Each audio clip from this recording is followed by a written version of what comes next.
Madame, Monsieur, bonsoir. Merci de nous rejoindre à la une de l'actualité. Le chef du gouvernement espagnol, Pedro Sánchez, effectue à partir de demain une visite officielle de 2 jours en Algérie. Il sera reçu par le président de la République, Abdelmejid Tebboune, et aura une séance de travail avec son homologue algérien, Abdelaziz Jarrata. La campagne référendaire sur le projet d'amendement de la Constitution soumis à référendum populaire le 1er novembre prochain débutera demain, mercredi, sur tout le territoire national. Deuxième jour des travaux du colloque international sur le thème « La Constitution au service du citoyen, grands axes de l'amendement constitutionnel ». On parle également ce soir de la reprise du championnat footballistique qui se profile peu à peu avec l'opération d'homologation des stades devant accueillir les prochaines rencontres. Et nous irons également à la rencontre des bouquinistes présents à l'esplanade du jardin Khmisti en face de la Grande Poste pour parler de la passion qu'ils portent pour les livres et pour la culture livresque. Voilà pour les titres de l'actualité, bienvenue à tous. Comme je l'annonçais en titre, le chef du gouvernement espagnol, Pedro Sánchez, effectuera à partir de demain une visite officielle de 2 jours en Algérie à la tête d'une importante délégation. C'est une visite durant laquelle Pedro Sánchez sera reçu par le président de la République, Abdelmejid Tebboune. Il se réunira également pour une séance de travail avec son homologue algérien, le Premier ministre Abdelaziz Jarrata. La campagne référendaire sur le projet d'amendement de la Constitution soumis à référendum populaire le 1er novembre prochain débutera officiellement demain sur tout le territoire national sous le slogan « Novembre 1954, la libération, novembre 2020, le changement ». Quelles sont les conditions et les modalités du déroulement de cette campagne? Élément de réponse avec Naïma Chekchek. Novembre 1954, la libération. Novembre 2020, le changement. C'est le signe fort de cette campagne électorale sur le projet d'amendement de la Constitution qui s'inscrit dans la poursuite des valeurs qui ont institué le 1er novembre 1954. Toutes les conditions de transparence et d'impartialité sont réunies pour cette campagne électorale qui sera marquée par des actions de sensibilisation sur l'importance de cette consultation populaire devant jeter les bases d'un État moderne au service du citoyen, assure l'ANI, l'autorité nationale indépendante des élections. L'ANI qui, le 28 septembre dernier, annonçait le lancement pour le 7 octobre d'une campagne de sensibilisation en prévision du suffrage constitutionnel, avait accompagné cette annonce de la publication d'un arrêté fixant les règles de la campagne référendaire en application de la loi organique relative au régime électoral. Ces règles disposent notamment que la campagne sera animée par le staff gouvernemental, les partis politiques disposant d'un groupe parlementaire au niveau des 2 chambres du Parlement ou de 10 sièges au sein des 2 chambres du Parlement ou encore des sièges au sein des assemblées populaires locales dans au moins 25 wilayas. Les associations nationales jouissant d'une représentation effective dans 25 wilayas au moins et les personnalités politiques sont également habilitées à animer la campagne référendaire selon les règles énoncées dans l'arrêté de l'ANI. S'agissant des médias audiovisuels publics, le temps de parole réservé aux intervenants dans ces médias a été défini par l'ANI en coordination avec l'autorité de régulation de l'audiovisuel, l'ARAV. La campagne référendaire peut être menée aussi par voie d'affichage, de distribution de dépliants, de correspondance et de tous les moyens écrits ou électroniques. À l'étranger, l'affichage se fait au siège des représentations diplomatiques et consulaires, précise encore l'autorité nationale indépendante des élections. Cette dernière qui ajoute que l'opération de sensibilisation et la campagne référendaire par médias audiovisuels, par affichage ou par les moyens écrits ou électroniques sont soumis à une habilitation préalable de l'ANI. Celle-ci étant chargée exclusivement de la préparation, l'organisation, la gestion et la supervision des élections et des référendums. Tous les intervenants de la campagne référendaire sont tenus de respecter les dispositions législatives et réglementaires en vigueur, est-il encore précisé à ce titre. Mohamed Charfi, le président de l'ANI, a déjà indiqué que les moyens matériels et logistiques nécessaires ont été mobilisés pour que le référendum se déroule dans la sérénité et la régularité. Un réseau de visioconférences a été mis en place à cette occasion et permettra une plus grande réactivité et une prise en charge immédiate suite à d'éventuels problèmes qui peuvent se poser le jour du scrutin, dit-il, avant d'ajouter que les créneaux d'expression seront ouverts à ceux qui sont pour et à ceux qui sont contre le projet d'amendement de la Constitution. Il a affirmé aussi que cette démarche reflète la nouvelle dynamique entamée depuis l'élection présidentielle du 12 décembre 2019 pour la consécration de l'Algérie nouvelle qui est déjà en marche. Deuxième jour des travaux du colloque international sur le thème « La Constitution au service du citoyen », grands axes de l'amendement constitutionnel. À ce propos, le conseiller du président de la République chargé des affaires juridiques et judiciaires, Boualem, avait indiqué dans son intervention que l'amendement de la Constitution soumis à référendum populaire le 1er novembre prochain remédie à tout ce qui desservait l'État et la société. Le compte-rendu de Nakhla Al-Arbi. Au deuxième jour du colloque international sur la révision constitutionnelle, le conseiller du président de la République chargé des affaires juridiques et judiciaires, Boualem, a présenté une communication sur la Cour constitutionnelle, soulignant que les compétences de l'organe juridictionnel suprême ont changé. La Cour constitutionnelle peut être saisie des différends qui peuvent surgir entre les pouvoirs constitutionnels et de la problématique de la levée de l'immunité des membres de l'Assemblée populaire nationale. Par ailleurs, le nombre des membres de la Cour constitutionnelle n'a pas changé. Il y a en revanche un changement dans sa composante par rapport à celle du Conseil constitutionnel. En ce sens, qu'elle comprend désormais une représentation de la Cour suprême et du Conseil d'État avec un seul membre pour chaque organe et de 6 membres spécialistes en droit constitutionnel. Outre l'annulation des membres représentants de l'APN et du Conseil de la Nation. Il faut savoir que le président de cette cour est désigné par le président de la République et est soumis aux mêmes conditions de candidature au poste de président de la République, sauf en ce qui concerne l'âge, mais la durée d'expérience a été portée à 20 ans au lieu de 15 ans. Le président du Conseil constitutionnel a pour sa part abordé le volet lié au rôle de la société civile dans la promotion de la démocratie, ajoutant que la nouvelle constitution consacre le renforcement de la protection des droits et des libertés. L'article 34 du projet de constitution qui fait obligation à toutes les autorités de veiller strictement au respect, aux garanties des droits. Et je pense que c'est une avancée notable. Concernant la séparation du pouvoir, le texte prévoit effectivement une séparation non pas rigide comme celle définie par Montesquieu et Locke, etc., mais une séparation du pouvoir souple. C'est-à-dire que, bien qu'il se trouvent les 3 pouvoirs séparés, mais ils sont prédisposés à collaborer. Pour ce qui est des nouveautés relevées par les professionnels du droit, c'est donc la création d'une cour constitutionnelle qui va œuvrer en quelque sorte à réguler, donc c'est une première, à réguler les pouvoirs et à assurer tous les contrôles des normes et des institutions. Et je reviendrai un peu peut-être sur l'axe liberté et droit pour revenir à l'article 34 que je pense très important puisqu'il fait figurer donc une obligation par rapport aux institutions publiques de respecter les droits et les libertés. Les professionnels du droit se sont attelés durant ces 2 jours à expliquer la refonte constitutionnelle et les nouveaux mécanismes introduits afin de mettre la loi fondamentale au service du citoyen. Dans son éditorial du 6 octobre, de ce mardi, la revue Afrique-Asie est revenue sur le retour de l'Algérie sur la scène internationale. L'article revient sur le rôle pivot de notre pays, notamment dans le Maghreb, la Méditerranée, l'Afrique subsaharienne et dans le reste du monde également. L'éditorial est revenu aussi sur les efforts de l'Algérie dans la lutte contre la pandémie du coronavirus, la diversification de l'économie et l'application de la feuille de route concernant la réforme de ses institutions et la révision de la Constitution. L'édito de la revue Afrique-Asie aborde également les réformes mises en œuvre par le président de la République Abdelmadjid Tebboune, à savoir la réforme de l'État, de l'économie et surtout la révision de la Constitution, prélude à l'avènement de l'Algérie nouvelle.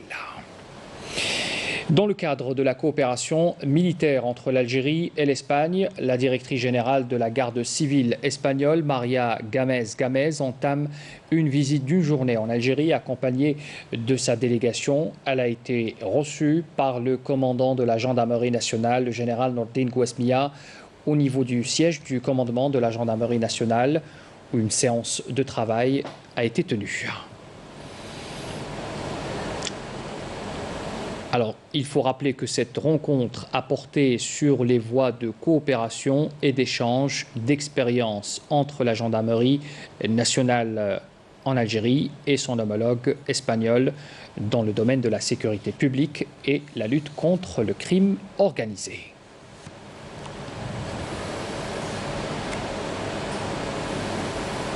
Et comme vous le voyez sur ces images, les deux parties se sont échangées des présents à la fin de la séance de travail.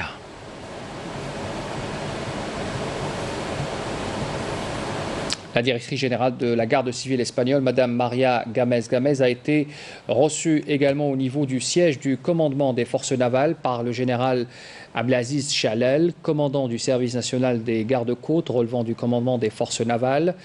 La réunion de travail tenue entre les deux parties a abordé les moyens de coopération et de coordination entre l'Algérie et l'Espagne dans les domaines de la sécurité maritime.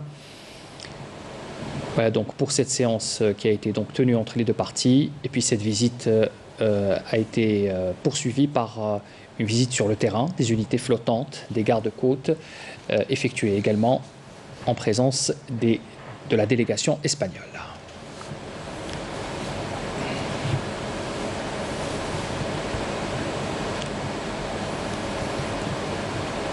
Le directeur général de la Sûreté nationale, Khalifa Ounissi, a reçu ce mardi son homologue espagnol, Francesco Padro Piqueras, qui effectue une visite en Algérie.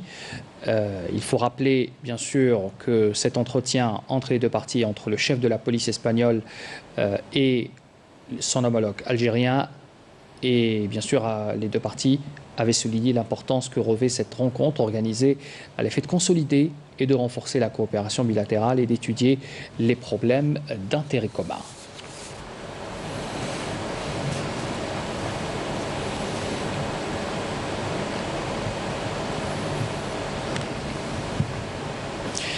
Le bilan du Covid de ce mardi, 129 nouveaux cas confirmés de coronavirus, 91 guérisons et 5 décès enregistrés durant les dernières 24 heures. Pour les détails de ce bilan, on écoute la déclaration du porte-parole du comité scientifique de suivi de l'évolution de la pandémie du coronavirus, le Dr Jamel Fourar.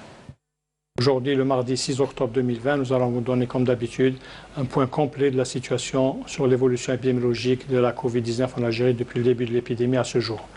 Les principaux indicateurs enregistrés au cours des 24 dernières heures sont les suivants. 129 nouveaux cas, 103 nouvelles hospitalisations, 91 patients guéris, 25 patients en soins intensifs et 5 décès. Avec la notification de 129 nouveaux cas, l'incidence au cours des 24 dernières heures est de moins de 1 cas pour 100 000 habitants, sachant également que 20 wilayas n'ont pas déclaré de cas durant les 24 dernières heures, 25 wilayas ont déclaré entre 1 et 9 cas, et seulement 3 wilayas ont déclaré 10 cas et plus. Pour ce qui est des décès qui ont été enregistrés au cours des 24 dernières heures, nous avons enregistré malheureusement 5 nouveaux décès, rahimahumullah. Pour ce qui est des patients hospitalisés durant les 24 dernières heures, leur nombre est de 103 patients. Pour ce qui est des patients guéris à ce jour, leur nombre est de 36 763 patients guéris, dont 91 guéris au cours des 24 dernières heures. Pour ce qui est des soins intensifs, nous avons actuellement au niveau de nos hôpitaux, au niveau national, 25 patients hospitalisés en soins intensifs. Et pour terminer, comme toujours, nous rappelons notre population de rester très vigilante durant cette période critique, également de respecter les règles de prévention, notamment l'hygiène des mains, la distanciation sociale et surtout le port de masque obligatoire en tout lieu et en toutes circonstances. Merci. Le mois d'octobre, comme vous le savez, est consacré à la prévention contre le cancer du sein. C'est Octobre Rose, premier cancer féminin dont les complications peuvent être évitées grâce au dépistage, mais aussi en luttant contre certains facteurs de risque. On voit cela en détail avec Walid Yousfi. Le cancer du sein, une maladie qui peut être fatale si elle n'est pas traitée à temps. En Algérie, des dizaines de milliers de cas sont enregistrés chaque année. Et pourtant, la plupart pourraient être évités grâce au dépistage précoce. Quand l'examen mammaire se fait et qu'on trouve une induration anormale, il est déjà trop tard. D'où l'importance de faire des dépistages précoces. Outre l'âge et l'hérédité, l'obésité est elle aussi un facteur qui favorise l'apparition du cancer du sein. L'obésité peut provoquer le cancer et plus particulièrement le cancer du sein. Vous vous demandez sûrement comment l'obésité peut provoquer tout cela. Eh bien, une personne obèse est une personne qui est en surcharge pondérale. Toute cette graisse se transforme en hormone, l'œstrogène, sachant que le cancer du sein est hormonodépendant. Quand il y a un surplus d'hormones, il y a un risque très important de cancer du sein. Près d'une femme sur 8 est atteinte du cancer du sein. Les spécialistes recommandent de faire une mammographie tous les 2 ans pour les femmes de plus de 40 ans, rappelant ainsi l'importance du dépistage précoce, un moyen efficace pour lutter contre cette maladie. Et puis on parle également ce soir des infrastructures hospitalières, comme c'est l'exemple à Béchar, où un hôpital très attendu par les habitants de Abedla. C'est un établissement qui compte 120 lits et c'est une véritable aubaine pour les malades de cette région qui parcourent de longues distances pour recevoir des soins. Seulement il y a un hic, l'infrastructure a accusé des années de retard. Les détails avec Yamina Saïdji. Cette structure hospitalière est située dans la commune de Abedla, à plus de 90 km de la wilaya de Béchar. Les travaux de réalisation de cet hôpital de 120 lits s'éternisent alors que le projet a été lancé en 2007. Les habitants attendent avec impatience l'ouverture de cette structure. Il faut parcourir une distance de 80 km pour faire une consultation et parfois il n'y a même pas de moyens de transport. Les habitants de la commune de Abedla attendent l'achèvement des travaux et l'ouverture de cette structure hospitalière avec impatience.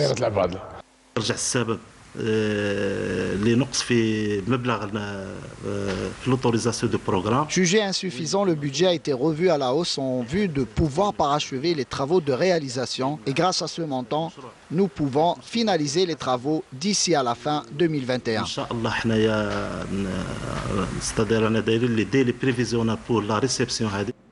Les responsables du secteur se sont rendus sur place pour établir le constat et mettre en œuvre un plan d'organisation et de supervision.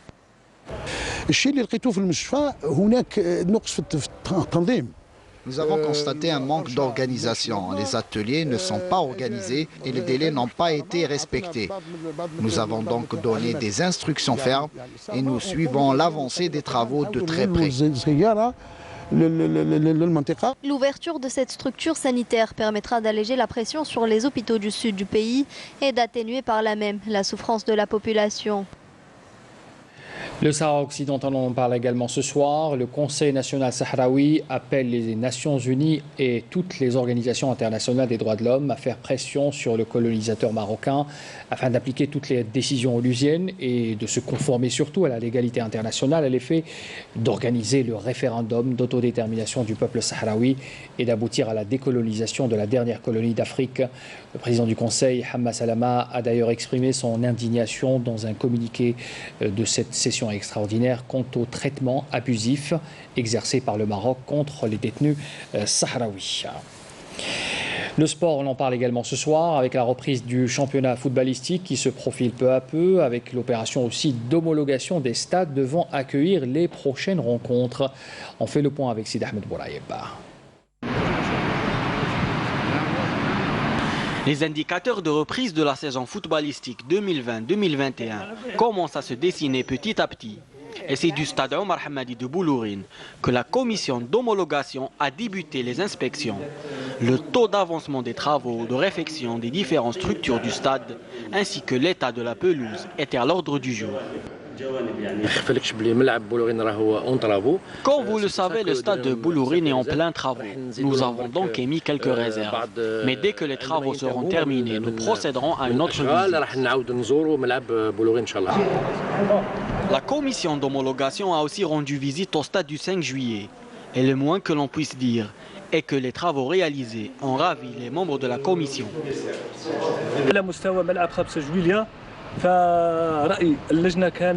Au niveau du stade du 5 juillet, l'avis de la commission est positive. Le stade renferme toutes les conditions requises. Actuellement, des travaux sont entrepris au niveau des vestiaires.